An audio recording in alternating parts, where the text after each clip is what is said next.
अभी तो बस खाना शुरू किया है आगे देखो क्या क्या होता है. സോഷ്യൽ മീഡിയയിൽ വൈറലായ ഒരു വീഡിയോ ആണ് ഇത്. ഇങ്ങനെ ബി ജെ പി കടിച്ചു തിന്നുകയാണ് കോക്രോച്ച് ജനതാ പാർട്ടി.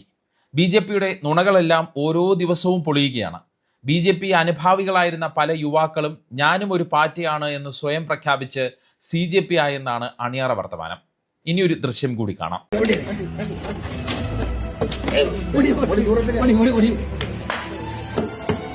കർണാടകയിലെ ബി ജെ പി നേതാക്കളുടെ ചെയ്തികളാണ്. പക്ഷേ പാറ്റകളെ ഇങ്ങനെ അടിച്ചു കൊല്ലുന്ന ഭീഷണിയൊന്നും അല്ലെങ്കിൽ അടിച്ചു കൊല്ലുമെന്ന ഭീഷണിയൊന്നും തങ്ങളുടെ പ്രതിഷേധത്തെ മുന്നേറ്റത്തെ തടയാൻ കഴിയില്ല എന്നാണ് യുവാക്കൾ പറയുന്നത്.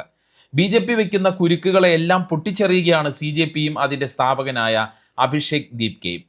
ഹാക്ക് ചെയ്യപ്പെട്ട ഇൻസ്റ്റഗ്രാം അക്കൗണ്ട് തിരിച്ചുപിടിച്ചു. മാത്രമല്ല ഇൻസ്റ്റ അക്കൗണ്ടിനെ കുറിച്ച് ബി ജെ പി നേതാക്കൾ പറഞ്ഞ നുണകളെ അഭിജിത്ത് തെളിവ് സഹിതം പൊളിച്ചെടുക്കുകയും ചെയ്തു. പാകിസ്ഥാനെ ഉപയോഗിച്ച് പറഞ്ഞ നുണകളെ.